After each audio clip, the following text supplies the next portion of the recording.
Lembrando que somente hoje, As Quatro Damas do Apocalipse está de graça na Amazon. Corre lá que você pode fazer o download de graça, somente até meia-noite. Aproveite, já foram feitos mais de 50 downloads, você pode fazer parte desse grupo e em breve vou tentar montar um grupo de discussão sobre o conteúdo da obra. Aí se você quiser participar, passa um e-mail para contato@quatrodamas.com.br.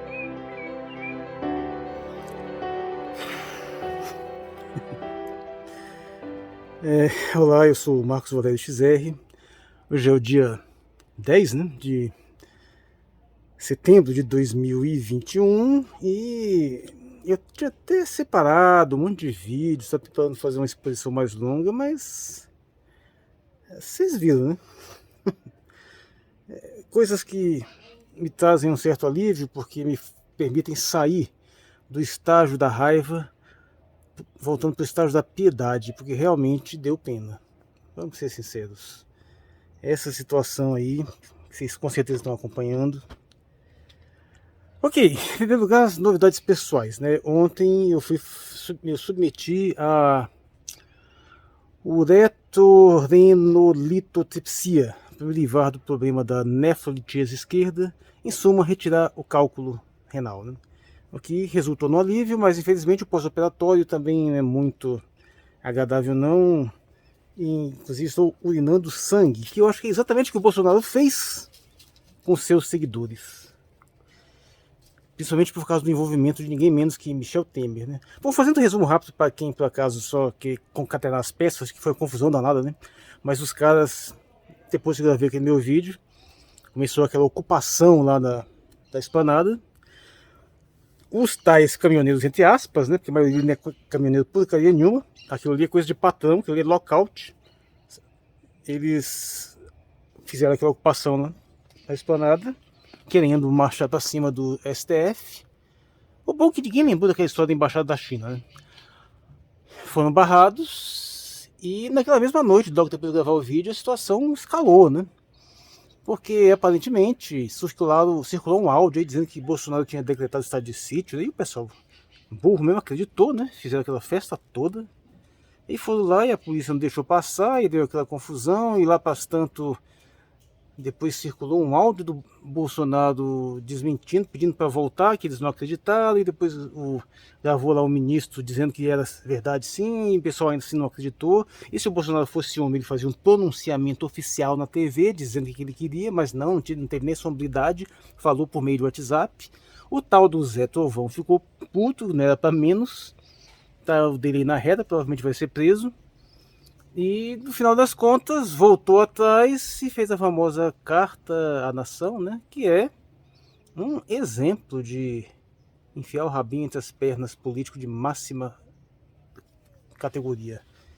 E o pessoal ficou aí um cara de tacho, né? Se vocês observarem, já vi um vídeo aí de neguinho, de ex-bolsonarista arrependido xingando o camarada. Tem até o cara das motocicletas lá tá esculhambando ele.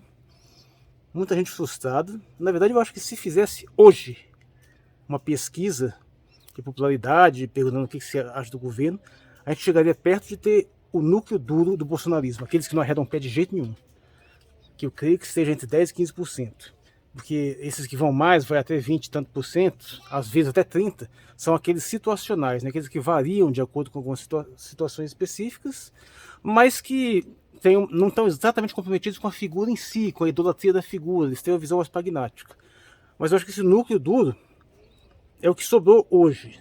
Se fizesse essa pesquisa hoje e pegar praticamente esse pessoal. É claro que nos próximos meses ele pode recuperar esses mais moderados. Não acho nem um pouco impossível que ele recupere um pouco, passe de 20%, embora é bastante improvável, dado ao quadro da piora econômica inevitável. E tudo isso. E tivemos também a carta do seu Luiz Roberto Barroso, que finalmente foi uma resposta à altura, uma resposta decente, uma resposta de homem, que põe moral.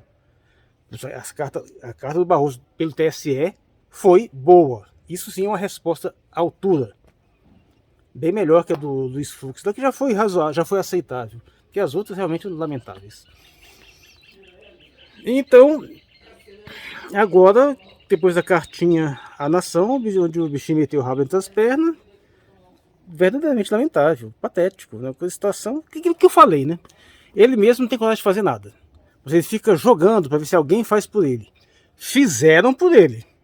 Só que não tinha como dar certo aquilo ali, né? O pessoal é tão sem noção e o pessoal realmente acreditando que ia ocupar ali aquele negócio e ia conseguir destituir o Supremo.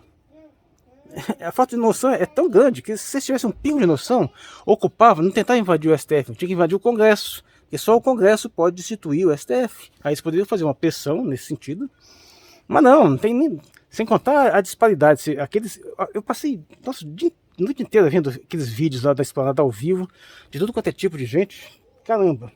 Só não vi ontem, porque a minha cirurgia ontem foi mais ou menos, foi 11 horas, então eu passei mais ou menos de 10 até umas 4, 5 horas da tarde, meio desativado, assim. Depois que eu tive alta ontem mesmo, aí fui me informar melhor das situações. Então eu tive até um período assim, de sossego antes de pegar a overdose de acontecimentos, que na verdade foi ver o resto agora de manhã, né? E é impressionante. Nem sei se já apareceu mais alguma coisa nas últimas horas. É impressionante, uma situação absolutamente vexaminosa, mas, como eu queria dizer, se você quiser aliviar a barra do sujeito, pode colocar a culpa no Temer, viu? Porque esse cara é muito desconfiado desse Temer.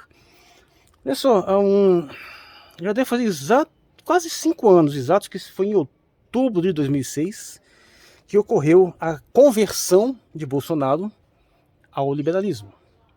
Eu já falei, em mais de uma ocasião, que eu votaria naquele Bolsonaro antigo, se ele tivesse com um projeto de governo de acordo com aquele bolsonarismo mais antigo, no lugar dele de Haddad. Eu votaria entre eles dois. Se fosse aquele Bolsonaro antigo com um partido mais ou menos com aquela orientação, eu votaria. Por quê?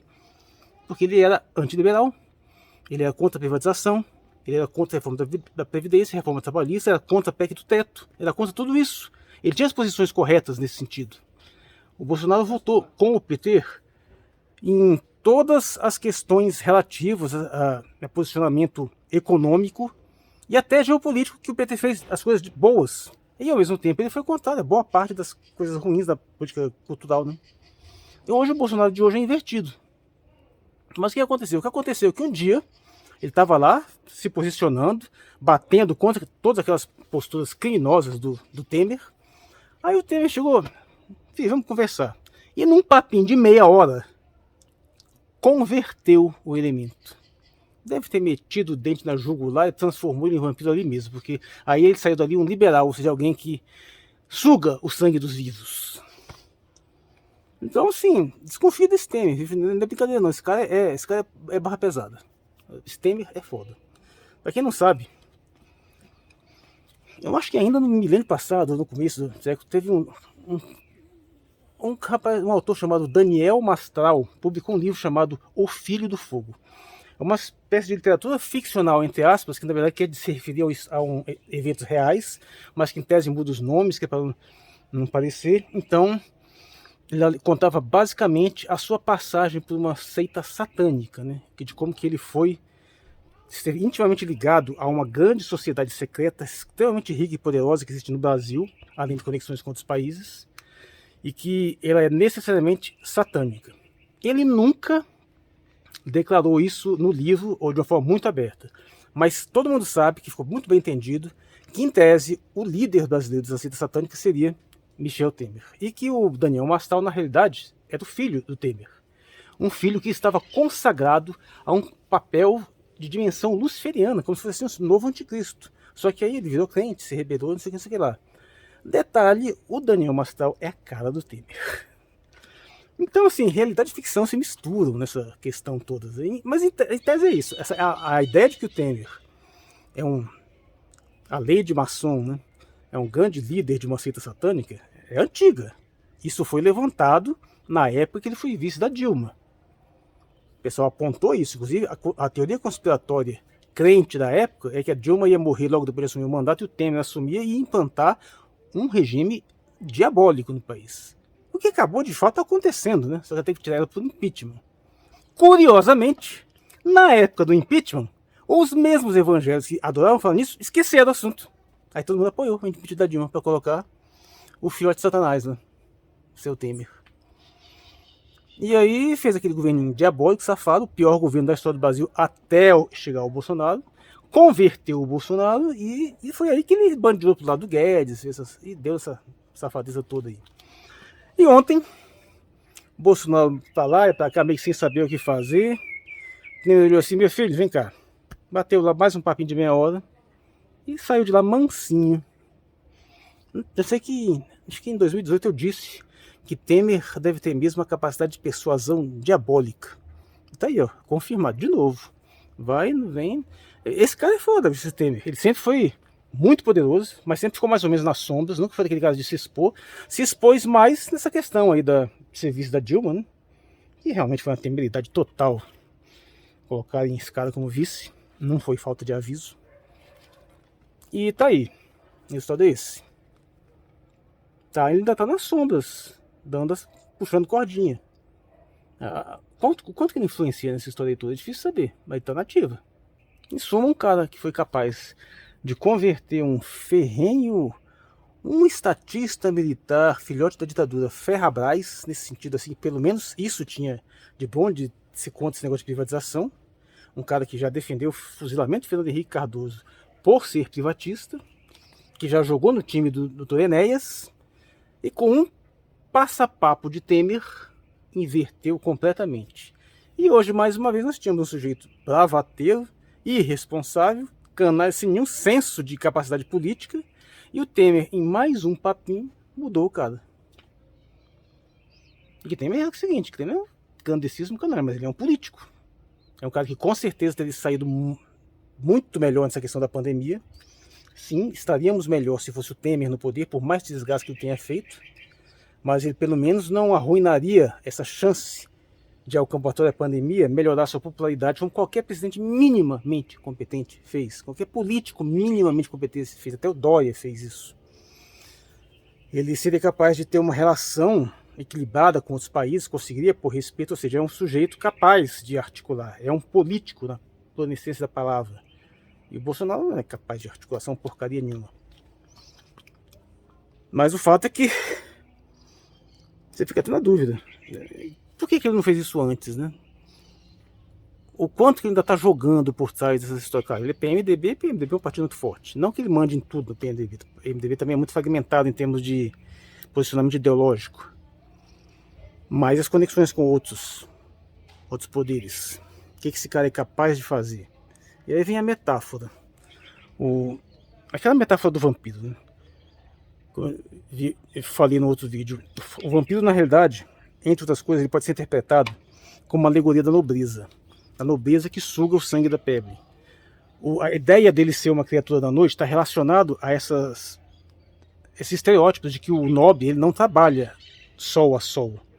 O trabalho dele é mais em ambiente fechado. É aquela distinção entre o homem do campo e o homem da casa, do castelo, da cidade, em alguns casos, né? Então, que se expõe pouco ao sol, ele é mais branco. Quem se expõe mais no sol escurece. Tem essa distinção, até no tempo da escravidão, entre o negro de campo e o negro de casa, principalmente as negras de casa, né, que são mais bem cuidadas, são as mais bonitas, ficam mais perto dos senhores. Então eu tenho esse estereótipo, e apesar de que ele vive explorando os mais pobres, e ele acaba vivendo mais, né? Evidentemente, é um grupo secreto, é um grupo restrito, poucas pessoas têm acesso, mas eles podem tirar alguém de determinado local lá em meio que converter para passar a trabalhar para eles. Então essa é a metáfora do vampiro, é basicamente essa.